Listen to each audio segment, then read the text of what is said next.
Hey guys, Boris here at the Ecology Design Studio.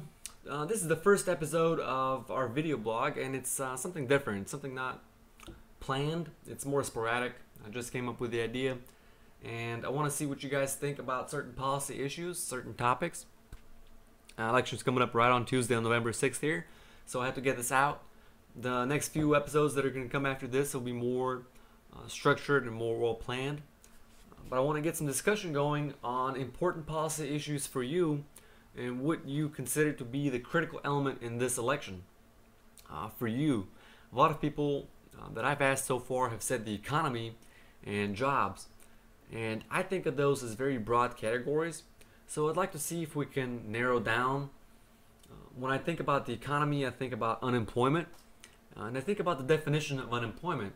And that is the number of people who want jobs and are actively looking for work out of the labor force participation rate, or the number of adults over the age of 18 or over the legal working age that are capable of working. Now, the interesting thing to note is that the numbers reported on the news don't report discouraged workers, and discouraged workers are those people that have been looking for work for so long and have been unable to find a job for so long that they've given up and they no longer are actively searching for employment. That's something that's very likely to inflate unemployment figures. So when we hear on the news, 9.2% reported unemployment rate, it's most likely closer to 10 or 11%, depending on the number of discouraged workers. So one thing I look for in the presidential debates or in discussion is how do the candidates plan on addressing the specific issues within a broad category. So when they're talking about unemployment, I look to see if they mention discouraged workers or labor force participation rate. Basically, what kind of economic incentives will they provide to target those specific rates so that we change the ratio and we see an improvement in the overall economic situation. Also, people sometimes say the economy, and we can think of that in a variety of ways. One of them is the number of people below the poverty line, which has been growing steadily for the past couple of years. One indicator of a healthy economy is a decreasing number, so perhaps we can look at the economy as a way to decrease the number of citizens below the poverty line. Another way to look at it is the availability of money in the economy. The Fed is still doing something called quantitative easing. That's basically making money more widely available to people in the hopes of spurring economic activity. The opposite response to that will be to tighten the money supply and restrict access to funds. And one of the candidates I like personally is Gary Johnson. He's the former governor of New Mexico. I believe he ran as a Republican during the primaries and lost the nomination, and now he's running as a Libertarian candidate. His platform does not appeal to a wide voter base, and projections are that he's going to carry only 6% of the vote. Now, I'm not voting for Gary Johnson. I have an article. We started a blog, and I have an article on that. You can see, you can check it out with the links down below. And the reason why I'm not voting for him is because he has no chance of winning. It's 6%. It's mostly if you're looking to make a statement or if it's something you really believe in. There's really only two people running in this election, and that's President Barack Obama and Governor Mitt Romney. So I'm looking between their policies. I'm looking to see what they say. I'm looking to see what they stand for, and their previous voting records, the previous issues they've addressed, and how they've handled it, their responses. Now, Governor Gary Johnson, he has a good agenda, or I believe he has a good agenda. People are not going to vote for it because there's no easy ways out.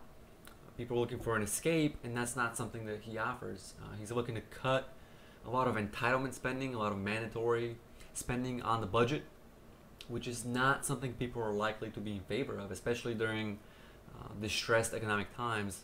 Things like Medicare, Medicaid, Social Security. It creates a supportive network for individuals in the middle class and the lower income class.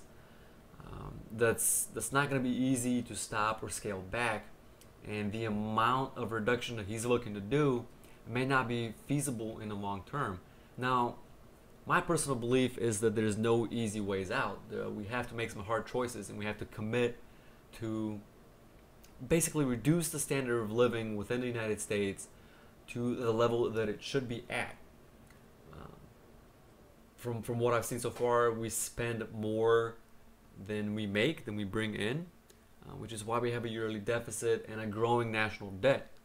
To bring that into alignment and to begin having a surplus so that we can repay that debt, we'll have to scale back a lot of current government expenditures. And I haven't seen a candidate that's likely to win that's going to make those hard choices.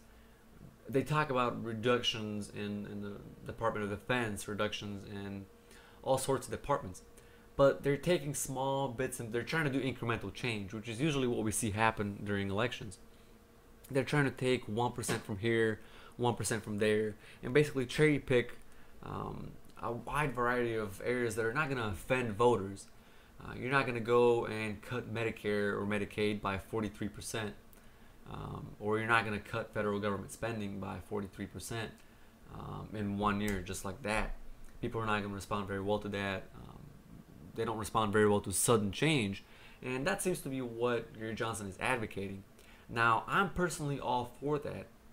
If he was given a fair chance at the election, I would probably vote for him. And I bring that point to talk about the debate system. Gary Johnson was not allowed in a debate, and that's another point that I'd like to ask you guys about. How do you feel about that? There's three major candidates. There's Governor Mitt Romney for the Republican Party. There's President Barack Obama, Democrat. And there's Gary Johnson, the former Republican governor of New Mexico. They called him Governor Veto because he used the veto power so extensively, more than all 50 state governors combined, or 49 if you don't count New Mexico.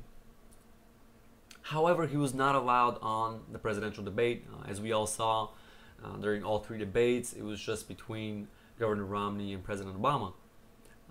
I believe it's called the Commission on Presidential Debates, has an arbitrary limit that I don't understand and I don't agree with.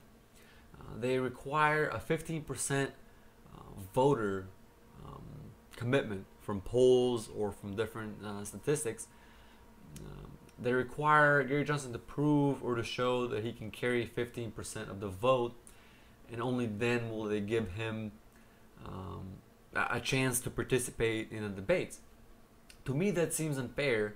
If you don't give the man fair coverage on national news networks, how is he ever going to reach a wider audience? How is he ever going to get his agenda or his platform out to the people to see if they agree with it or not? If he's running for president, I believe he should be able to be put on the ballot within certain restriction, of course. But again, the Constitution says citizen of the United States, naturally born, age of 35. That seems to be the only restriction. Yet we add more restrictions, such as economic restrictions. You have to have funds in order to advertise, campaign contributions. It cannot be run without money. As far as the debates, you have to be popular or popular enough to carry 15% of the vote, which seems very predisposed to the two existing parties. I don't think we're likely to see a third candidate debate with the other two anytime soon. The last time that happened was in '92. And I think that the debate was between Bush, Clinton, and the third candidate. I can't think of his name at the moment, but I don't think we're likely to see that anytime soon. And I think that's not exactly a fair system. If he has good ideas, he should be able to put them forward, and he should be able to debate those ideas with the other candidates. You can't expect him to get 15% of the vote if nobody's heard of him, or if nobody is aware of his ideas. And the public debate is one way to do that. I don't think it will be very difficult to add him in. So that's why I wanted to ask you guys, how do you feel about that? Do you think they should drop the 15% voter requirement? Should he be allowed to participate in the debate regardless of what percentage of the vote he has, or do you like the system as it currently is, and then why or why not? And again, also the major issue that you consider crucial to this election. For me, it's the economy, and for a lot of you, it's probably the economy as well. Employment is a big concern, and government spending and states' rights are another two big priorities of mine.